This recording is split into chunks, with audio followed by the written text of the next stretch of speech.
Welcome to another interview. I am here with Lee Hopkins, and Lee has some interesting stories he can share with us what he's doing inside of his business.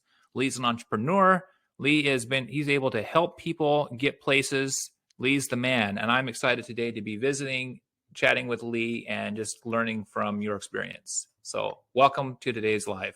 Caleb, thank you so much for having me here today. I'm very excited to share my experiences and hopefully inspire some others to go on this journey that I've gone on as an entrepreneur, solopreneur. Yes, awesome. Well, that's great. Well, I'm just glad we can do this, and thank you for taking the time because I know you're busy. And yeah, I think we can just break this down here and we have ourselves an interesting conversation. And I do know that you have a hard stop, so we want to go ahead and respect that. So, thank you. Yes, awesome. So, tell us what you are. What's the name of your business, and what do you do? My name is Coach Lee, and I'm a social connections coach. I help people make more meaningful connections in their personal and professional life. And what that looks like on the personal side is that I help them find people that care about them and their well-being. My company is called the Patterns of Possibility because I believe you can take these patterns of past behaviors and turn them into new possibilities. And so that's what I do with my clients. I help them recognize and reflect on the past and create a new future for themselves. Well, that's awesome. That's awesome. When did you start this business? I started it about 4 years ago. It's been something that I've struggled with all my life, making social connections, making friends, making connections with people at work. It's just something I struggled with. And I realized that after I learned how to do it, that when I went out with my newfound skill of how to do it, there were many people who just didn't know how or couldn't reciprocate. And so they also wanted connection. They wanted the same thing that I wanted. Essentially, I saw myself in those people and figured, well, I have some skills and I can help. So I can turn this into a business and really help them do what I was trying to do so many years ago. Mm-hmm. Well, that's powerful, man. That's great. So would you say that you serve a certain personality, like an introvert, or what kind of people do you serve? I know, like so many people think introvert, introvert, introvert. Essentially, I think I do serve introverts, but what I think about introverts is those are people who have said many times they've expressed their own feelings, but they've been met with people who don't understand them, who aren't interested in them, who really can't connect with them. And so they just stop. They just stop trying because their experiences have been, I can't trust anybody, or no one understands me, or no one's interested. So they stop, and it looks like they don't want to talk to anybody. But really, I think the problem is, and this happens with a lot of us, is that we have something that we want to express and people don't understand, or people aren't interested in, or people make fun of us, and we just stop talking about it. Just not introverts, but I serve those people who have difficulty finding others who really care about what's interesting to them, what is meaningful and important to them. So I help them get into the right place. So it can be introverts for sure, but it is particularly that person who feels misunderstood. Mm-hmm. Mm-hmm. So when you help somebody with this newfound skill, what does this do for them? Well, it opens up the world for them, I would say. Mm-hmm. For me, my own experience is being able to talk about things that are important and interesting to me did a lot of things. First of all, I could see how people would not be interested in what I was interested in and had to face rejection. And that was Mm-hmm. a big piece of it, is that we're so afraid to face rejection that we won't talk about those things that are important and interesting, exciting and fun for us because we don't want anybody to make fun of us for it. So Mm-hmm. I discovered that, well, it feels awful to just keep that to myself and Mm-hmm. and feel like nobody's interested in me. So when I express it with the new skills that I had, I express it and I realized that, wow, people don't like it and they're really going to reject me for it. And that hurts. I had to deal with that. So I help with the skill to deal with rejection. And so one of the big things about rejection is that I've been really hurt and it doesn't feel great, but I didn't die. Mm-hmm. That's the key right there, is like you have the power of confidence now. What's Mm-hmm. important and special and interesting to you, you deserve to speak about it. You deserve to share that with someone and be heard. So my skills empower people to be their authentic selves, to talk about things that are interesting to them, to be vulnerable, to open up to people. Mm-hmm, mm-hmm. Would you think that somebody, how they were raised, maybe past trauma, maybe past events in life, has kept them from being their full potential? Absolutely. I think that the traumas and the past experiences, that's why the company again is called Patterns of Possibility, because I think that we pass down generational patterns from generation to generation. Mm-hmm. So, however your relationships were with your parents or your caretakers, your family members, they're going to be instilled in you, and you're going to treat people the same way. So it's about recognizing those patterns of behavior. And again, I'm not a therapist. I said it, I didn't say it at the beginning, but I want to make it clear that I'm Mm-hmm. not a therapist. I just talk about these things from my own experiences. And from my life, I have not experienced or seen a healthy relationship within my family. I just didn't know what it looked like. I Mm-hmm. believe that family and relationships should look like what was on TV. And I grew up in the 90s with TV shows like Full House and Family Yeah. Matters, where they solve the most difficult problems in 30 minutes. I Yeah. was like, that is not a Well, healthy way relationships looked either. yeah, yeah. Home Improvement comes to mind as well. Home Improvement, yeah, the helpful neighbor across the fence with all Yeah, the yeah, answers. yeah, Yeah. yeah, yeah. Yeah, awesome. Man, what a like what a bomb to drop in our realities, how it's not what we see on TV, it's not what you see in social media. Like life is real, you know? Hmm. Life is real, and people are faced looking at their new job opportunities. They maybe want to start a business, or maybe they want to share their ideas. Yeah, and how they can just be hampered by what they just their thought process. Absolutely. And that's really important too. If you want to start a business and you have this idea, this is what really gets us like feeling so lonely and stuck, is because you have this idea in your head and you try to express it to the people around you and they're just not interested. They laugh at you and they tell you it's not possible. But if you're a business owner, if you strive to do that, you're a solopreneur, you need to be around people who are interested in helping you get to the next level, who can support you with what you're talking about. Maybe they don't have the answers, but at the very least, they're supportive of you finding the answers. Yeah. And so that is it's so important to have a structure or a group of people that care about you and your business and want to champion your business. And instead of talking about how whispering behind your back, oh yeah, they've got this business, they're never going to be successful. But instead they're over there telling their person, you know, my friend has this really great idea and I think you should hear about it. Mm-hmm. Mm-hmm. It's really important. Yeah, for sure, for sure.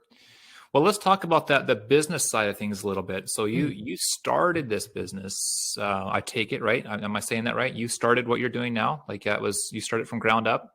Yes, Yeah. 4 years ago, and so I worked in corporate half of that time. Okay.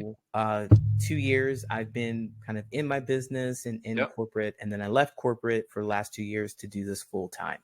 Right on. So when you're there, so for the entrepreneur, for the one that's wanting to start something, right? Like back when you were starting this, and you're looking at the future. 4 years ago, you couldn't see hardly a week ahead, just like we can't see now. So when you're standing there and you're thinking of this business and you want to launch it and get it going, like tell us a little bit about like what was going on in your mind to like launch into this and that this is going to be a business you're going to try to grow. Um, well, I have to admit that it was not very thoughtful. I just thought perhaps I could help some people, and there was nothing else to do. Mm, That's wild, right? Many people don't start their business as thoughtless, perhaps, as I did. I was like, well, it's something that I want to see happen, so I may as well make a business of it. hmm And what I would say to entrepreneurs who might feel that way, who have an idea, don't just jump into it, but I would say do some networking, build the skill up of finding connections with people who have answers for you. Because I jumped in, I thought all I needed was to get an LLC, a name, a website, and a podcast. mm, And there you go, I can start my business. But I learned so much along the way about business plans, about mm, how to market myself, about the value that I bring to people, and being able to articulate that very clearly. networking and connecting with others can help you get those answers so that you're not scrambling around. You can talk to a business owner who's actually been through it from their own experiences, and it'll be very, very helpful for mentorship and for understanding more about the capacity that you have to create your business. Mm. So I jumped in it, just 2 feet, just jumped off the cliff. But of course, I had my corporate job too. So it was kind of like, it was like a bit of a, it wasn't, I didn't expect it to make a whole lot of money. I always had my job to fall back on. But if you really want to get into this and you want to let go of your job, you, it would behoove you to be more intentional Mm. about making those steps and connecting with people who can provide some guidance. Yeah. Yeah. Oh, for sure. Yeah. Mm-hmm. So, okay. So then let's go 2 years later now. Now you got corporate security and you've got your business insecurities. And now you have to make that decision to stop corporate and now lean all in into your business. Well, for me, it was a no-brainer to lean all into my business, even though I wasn't actually um, up and running, making a profit, let's say. I Mm-hmm. wasn't profitable at that time, but it was a no-brainer to lean into it because I realized that I was very passionate about the thing that I was doing, which was making more meaningful connections. I wanted those for myself and I wanted those for other people.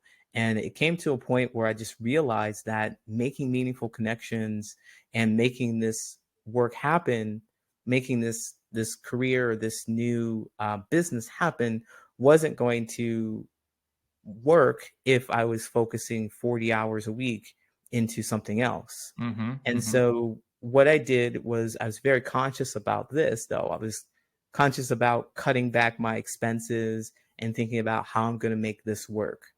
And I knew that if I just poured everything that I had into this business, which by the way, I don't have any responsibilities as a partner Mm-hmm. or as a parent. I don't have the responsibilities. So I was able to pour everything, all my attention and time into this business because what I wanted most of all is to make more meaningful connections for myself and others. And so if Mm-hmm. I did that, it'd make it work. I'd make it work. And so I was happy that I made that move. So where do you get the wisdom that you need connections? What gives you that wisdom? Oh, well, being alone. The suffering that comes from being alone with wondering what the answer is and trying to figure out and making mistakes and realizing that, well, if I had just talked to XYZ person over here, they could have saved me 30, 50 hours of making that mistake of trial and Mm-hmm. error, doing the thing and done having to go back and redo it or dismantle and change it. Mm-hmm. So I spent about a year after I left my corporate job. So let's say we're at that 2 year mark again.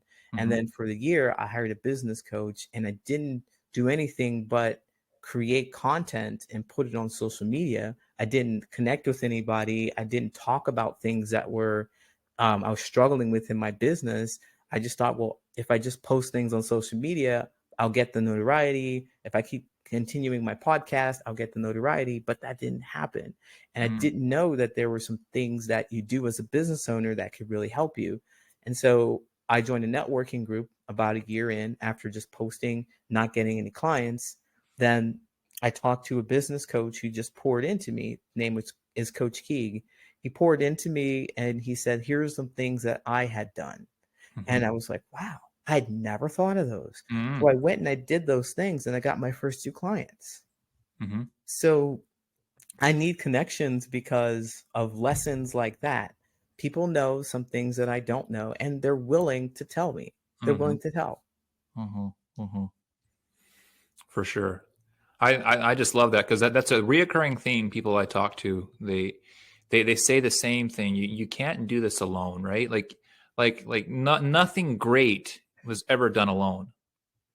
You know what I mean? Right. Like the coolest things in this world were done because there was people involved who had the same care, same vision for what they were working on together, and they were working towards it. You know, and yeah, it's like you get out of our shell. You know, get out of our shell. Like it's so easy to hide behind a screen and just hope the world's going to change, right? Mm-hmm. I was telling I have kids, so I was telling them this morning, I said, like, we can't just take a laptop and just expect the magic's going to happen. No, there's work involved. There's responsibility. There's things you got to do, right? So, Absolutely. so what would you say would be the key factor here? I think I heard what you said, but I just want to hear it again from you. Like, what do you feel like is a key factor that was like really lifted you up and got you going into your entrepreneur journey? Well, it was really my own desire to feel something new, to be somewhere different, to have an experience in where I was connected, because I'd struggled with connection for my entire life. And that was the crux of my business. That was the reason why I wanted to start this business. So any entrepreneur out there who's really interested, has a passion for something, who knows that they want to create or be or do something, it will drive you. It'll push you through the difficult moments that it is to be an entrepreneur. So my drive was to be more connected with others and to teach others how to be more connected. Mm-hmm. Oh, that's really good. I think that's Mhm. great. I think that's awesome. So when you can build and lean into that, right? Like just the problems that have ever come up, like anything with inside a business, right? Um, your mission, it's worth it to solve any problem that comes up. Absolutely. Any Right? problem that comes up, you just focus on that thing that you're going to get at the end, the goal that Yeah, happens with your business. yeah, yeah. 100%. That's great. That's great. Yeah. Well, to me, like, if you could tell your 4 years ago self any advice now, like, what would you one advice you would tell yourself 4 years ago? My If I could tell myself 4 years ago, something before starting this business, it would probably be to learn how to network a little easy, learn how to network more, Hmm. be more open and vulnerable, and share with other people a little more than you have, Hmm. because that's the key to it. Anything that you're going to face in your business, you're not going to do it alone if you have people around you that care about you. The Hmm. money is not as important as somebody who's going to help you, especially if you lose it all. Yeah. I'm not at the point where I've created a business and lost everything, but people have. And Yeah. they have friends, they have family, they have people that will pick them up and help support them in those times. Yes. They're going to be pitfalls in your business. They're going to be celebrations, things that you want to celebrate with your friends. And if you don't have anybody around you, it's just going to feel hollow. It's going Yeah. to feel useless. Yeah. So make those connections sooner rather than later. Yeah. Yeah. Got it. Got it.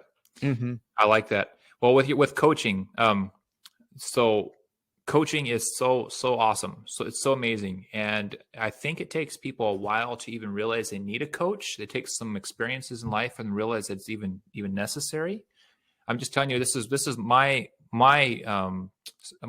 review as I talk to others, because it takes all of a sudden somebody like, hey, I got to have a coach. They start looking for one.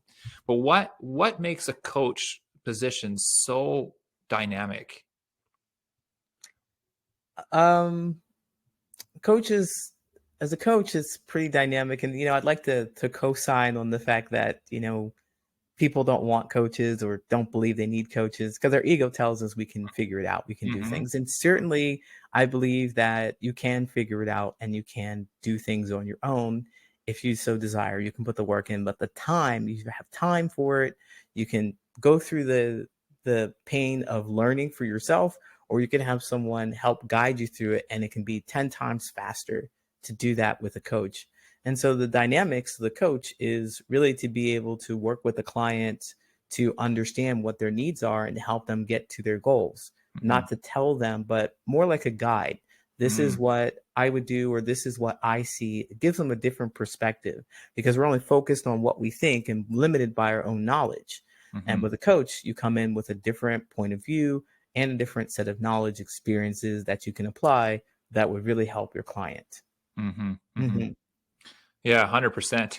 That's just to me it's just that part of, like, you can't see it within our side ourselves, right? Like it takes somebody else to help us see what we need to do. And wouldn't you agree that most of us, like, well, for one, you I know who you are, but you wouldn't ever say that you have all the answers, right? Like, that's not what a coach is. A coach doesn't have all the answers. Matter of fact, who does, right? Yeah, like who does? Yeah, If a coach comes to you and says they have all the answers, fire them immediately. Do exactly. not like who has all the answers? So, Nobody. so the thing of it is like the coach. I don't know. Maybe you can help us out here. Like, what as a coach does his work. What are they doing to really make this come out? Like, what's their superpower? Well, the superpower is to ask questions, to be curious, and you have the answers that you need inside of you. All my clients, they have the answers they need inside of you. They just need a different point of view. Yeah. And with me asking the right kind of questions gets them to kind of look in this direction and might be able to see something a little differently that changes their whole world. That little perspective shift will change their whole world, and they'll come up with different answers. It's not me giving them the answers. I can't do it, but it's me asking the questions that prompts them to find those answers that they have within. Yes, they're so powerful. Love it. Yeah, That's it. If anybody wonders what a coach does, however Lee just said that, replay that again, because that's the key right there. That's the key. That's why we need coaches. A coach needs a coach, right? absolutely. Like we got to have people in our lives to help us untangle the bag of snakes of our thoughts and our inner being. I've never heard that before. Bag of snakes. I like it. So awesome. Well, how can people get in touch with you? You can find me at patternsofpossibility.com, and you can find me at Patterns of Possibility on all social media. I'm on TikTok mostly, but also LinkedIn and YouTube and Instagram. You can find me on those. I have weekly, monthly workshops for solopreneurs. Stop networking and start connecting. That's going to help you get to the right place to have those meaningful conversations. I also have a newsletter that goes out every week that lists some quality networking events along with a great tip to help you be a better networker, because connection is everything, and everything we do, we don't do it alone. So again, patternsofpossibility.com. I'd love to hear from you. Awesome. Go check out patternsofpossibilities.com. That's the place. That's where you can connect with Lee. Lee's an amazing coach. This has been an enjoyable conversation with you, Lee. I appreciate you taking the time Thank to you, Caleb. share your insights. It's a pleasure to be here. Thank you so much. Awesome.